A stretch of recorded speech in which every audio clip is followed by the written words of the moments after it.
There are great businesses and there are average businesses and there are below average businesses. There's a huge difference between them.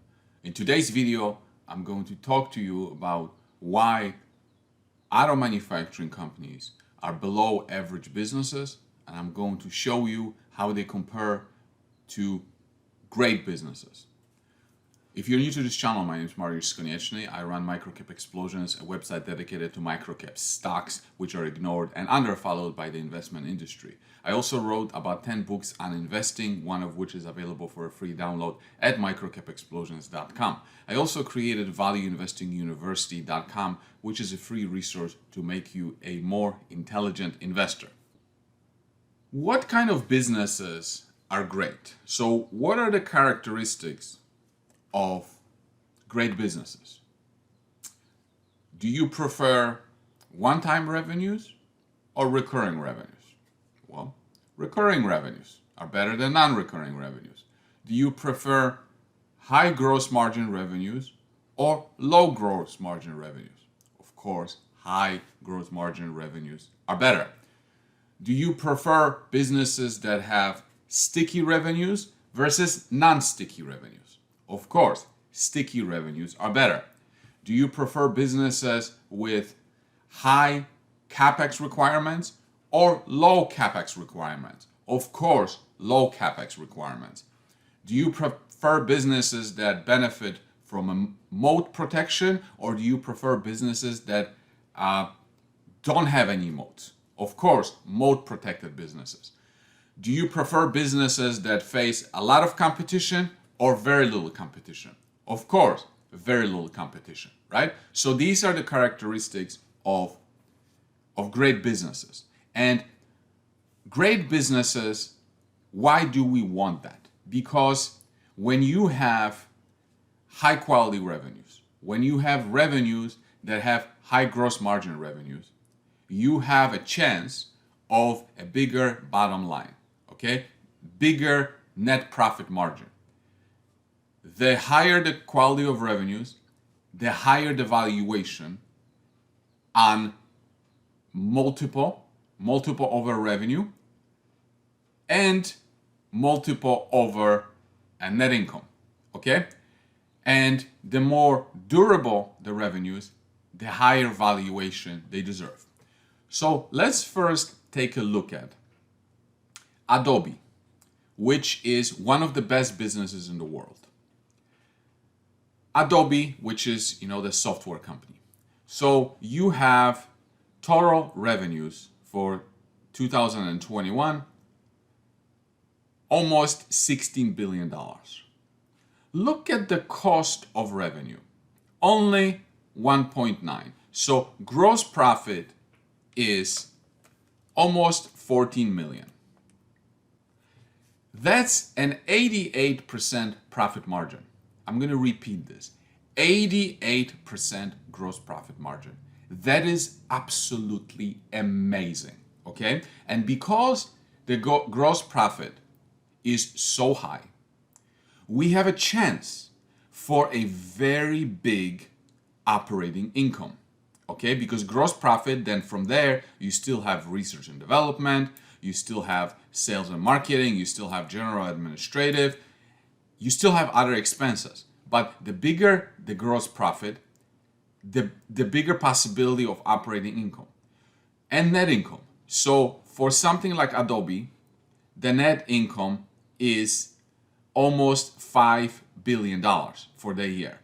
So that's incredible, because if we take this number divided by the total revenues,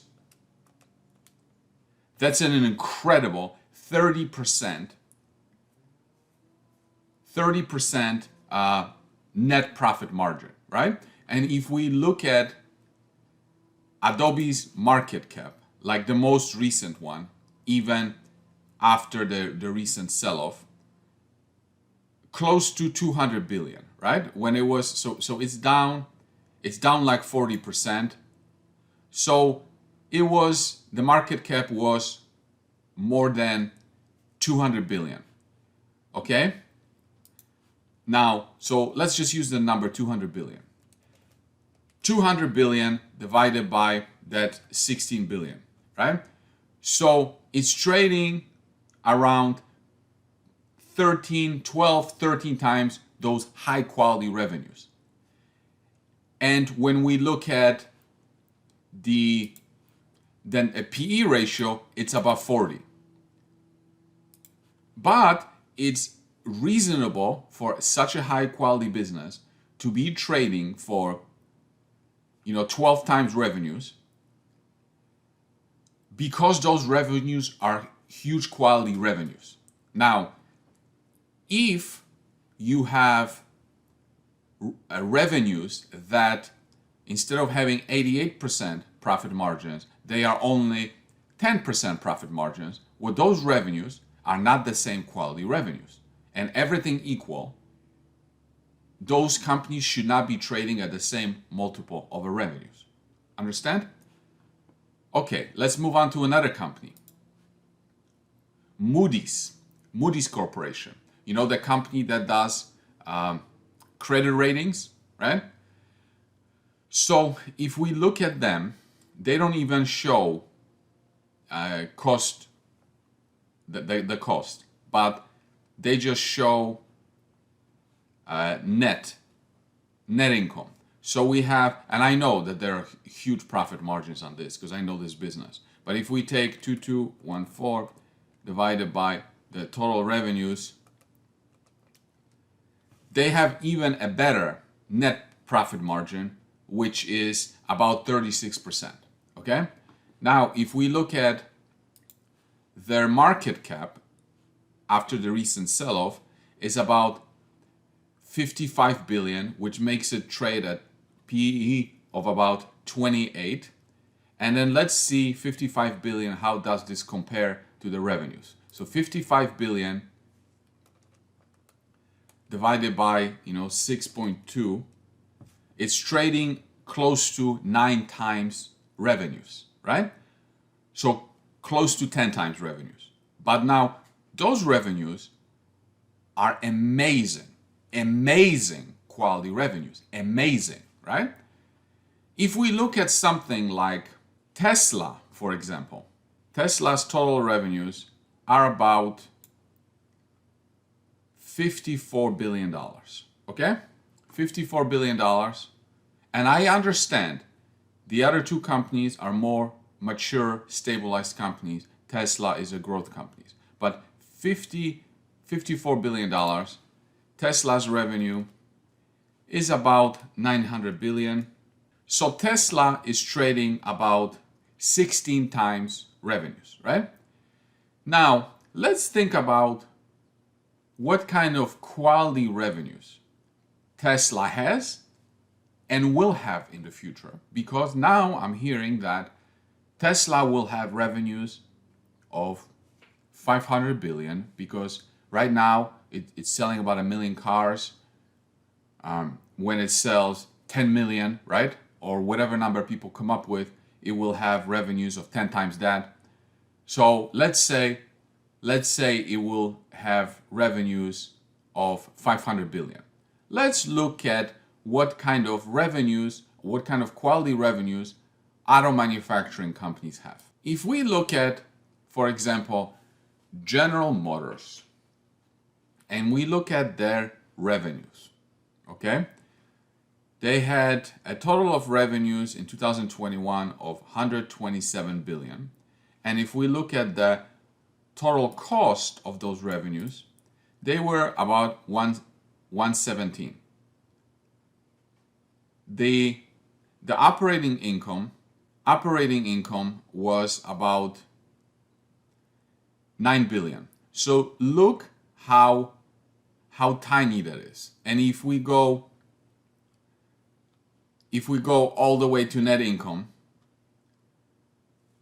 and we take almost 10 billion divided by a total of 127, the net profit margin was about 8%. Okay? If we look at Ford had sales of 156 billion, and they have a better breakdown of cost of sales here. It's about 134 billion, right? So the profit margin is extremely tiny, right? And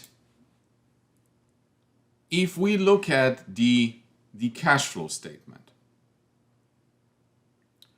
going back to General Motors, the cash flow statement starts with net income, then we add back a huge amount for depreciation. If you add a huge amount for depreciation, this tells you this is a very capital intensive business, right? But after you add up all of these adjustments, net cash provided by operating activities for General Motors was about 15 billion, right? Now, where does that cash goes? Well, if we go to cash flow from investing activities and we look at expenditures for property, that's Capex, we see that about 7.5 billion, or about half of it went for Capex.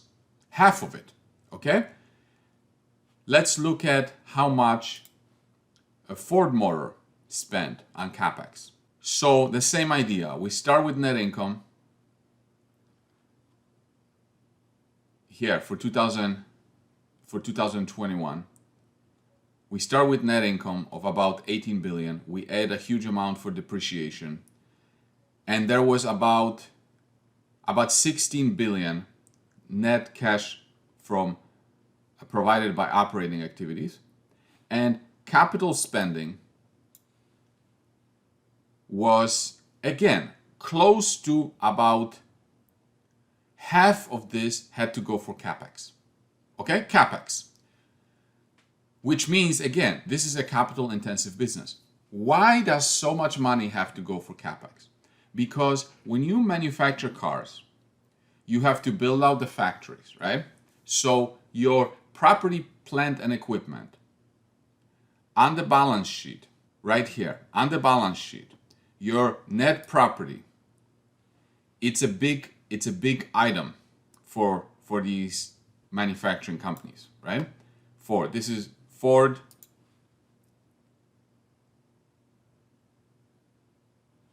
property for General Motors. It's a big amount, right?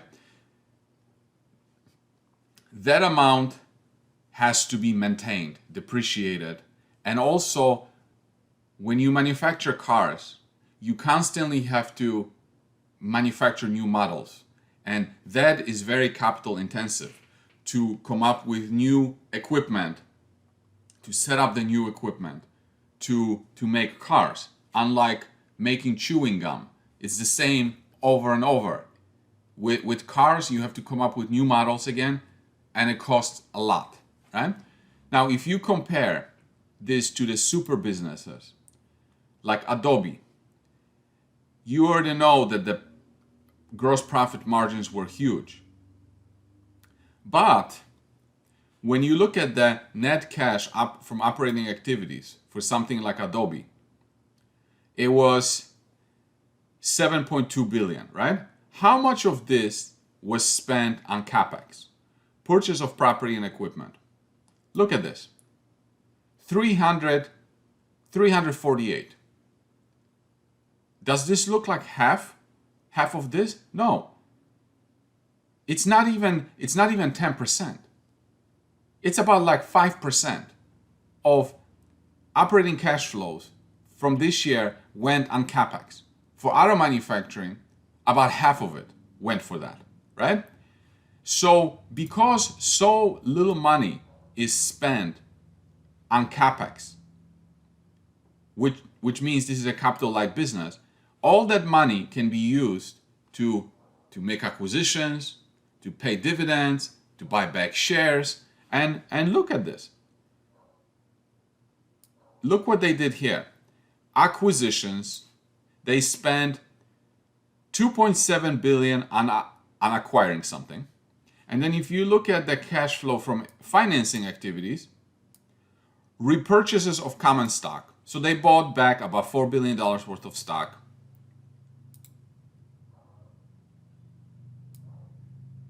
Right? So that money goes to benefit you, because if you buy back stock, there's fewer shares outstanding. So the shares that you own become more valuable. If you acquire other companies, you acquire more revenues, you acquire more products that benefits you. When you spend money on Capex, some Capex is good, but most of the Capex for auto manufacturing companies is just to maintain the current production, because they have to constantly come up with new models to maintain or grow the revenues a little bit. And even if we look at Tesla, you know what, before we look at Tesla, let's look at Moody's again. So Moody's, and let's look at their cash flow statement. So in 2021, Moody's had like $2 billion of net from cash from operating activities. And what is this here? The biggest one here. Again, because what's the capital additions? Look how tiny that Capex is in relation to the operating cash flow. It's not even 10%. So then they can use this money to make some short-term investments, but that's just cash. But then they can cash paid for acquisitions. So they acquire something which will grow revenues, bring new things, right? And then if we look at the financing activities, and we look at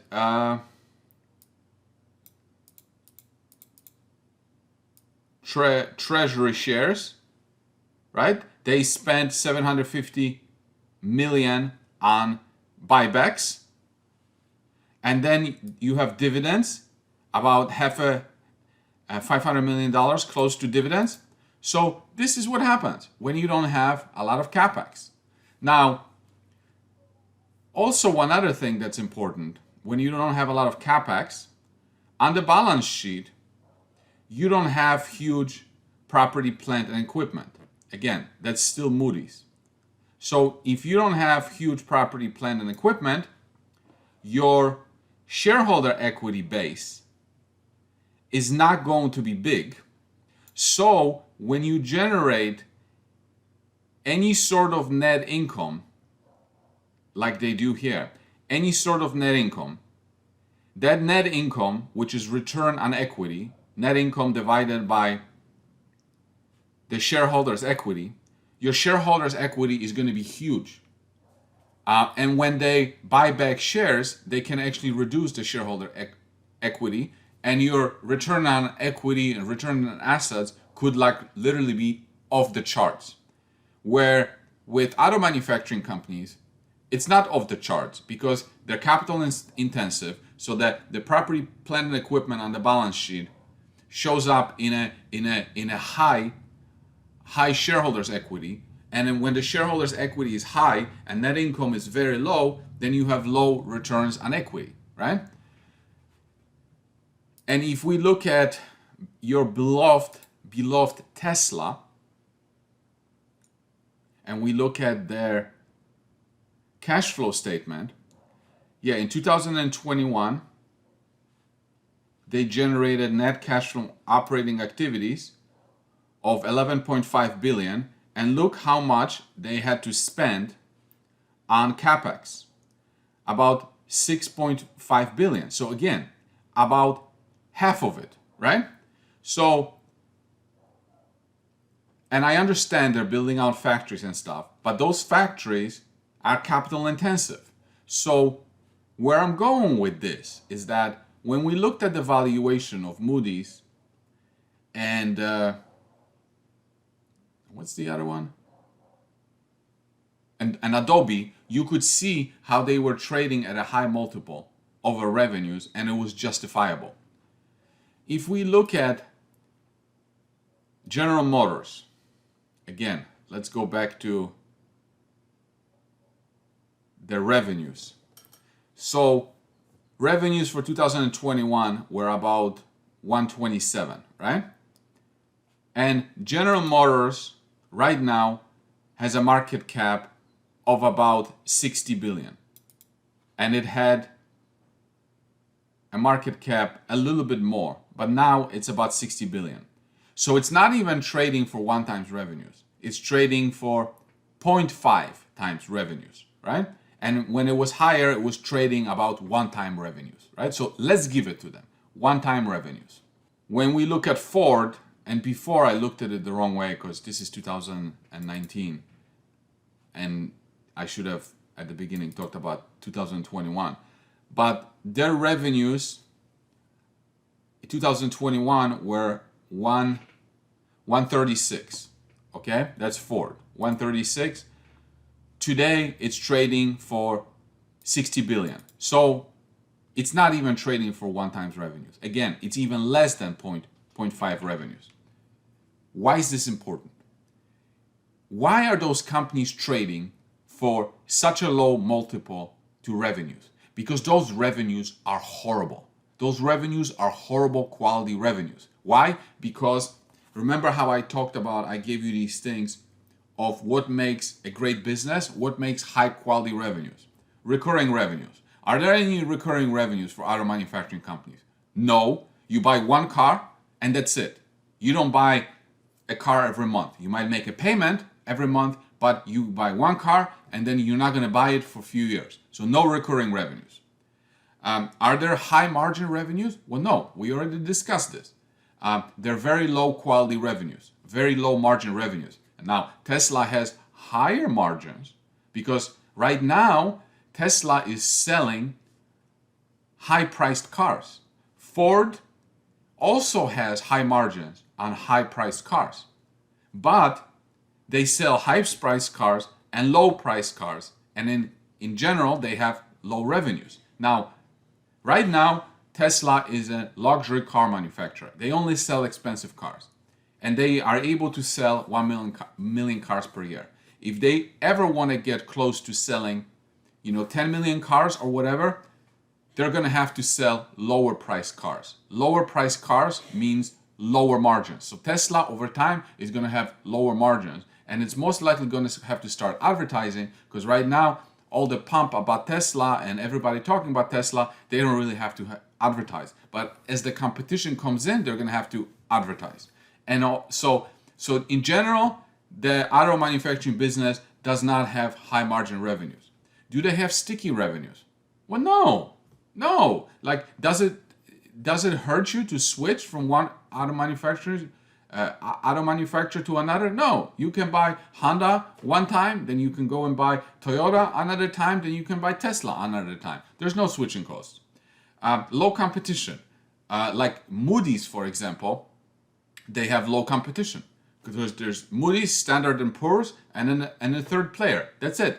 2 main players, low competition. Everybody needs to use Moody's because of the credit rating reputation. There's not a lot of competition. What about Adobe? Well, Adobe doesn't have a lot of competition, but even though Adobe has some free competition, it doesn't matter because people still want to use their product because of the network effect and everybody else using the product. So auto manufacturing companies have a ton of competition. That's why their margins are so horrible. Low Capex. Well, I already showed you that auto manufacturing companies are very high Capex businesses, and low Capex businesses are higher quality. Auto manufacturing companies have to spend about half of what they make to maintain their production facilities. So they are very high Capex companies. Moat, yeah, a little bit maybe, a little bit, because they might have some brand and they might have some competition in terms of size. So I'll give them that. But in general, auto manufacturing companies have very low quality revenues. And because they have low quality revenues with low gross profit margins, they have a low bottom line. So they do not deserve a high valuation in relation to revenues because those revenues are horrible revenues. And now, right now, Tesla is trading at a huge valuation over its revenues. And even if Tesla becomes, 500 million of revenues, those revenues are going to be horrible revenues. They're going to be low margin revenues. They're going to be non-repeat business revenues. And so if they trade and mature at a particular time, yeah, they might trade at 1x revenues. They might trade at 50% of revenues. So even after reaching 500 million of revenues, the market cap of Tesla might be 250 billion, might be 500 million. If they trade at 2x revenues, they might be $1 trillion. So in other words, you're buying Tesla, and it's like comparing. It's like this. Businesses like Adobe, they're like Usain Bolt, unbelievable, fast, fantastic. Businesses like auto manufacturing businesses are like Special Olympics, right? And Tesla is the best in the Special Olympics, and people value it as if it was Usain Bolt. It's never going to be Usain Bolt. It's always going to be Special Olympics, low quality revenues, high capex. Even after it becomes a huge company selling 10 million cars or whatever, margins are going to be awful. It's always going to be capital intensive, and therefore those revenues do not deserve a high multiple ever. So people buying Tesla right now are buying it thinking that they're buying a future Usain Bolt, and what they are buying is a future winner in the Special Olympics. So that's it for this video, and thanks for watching.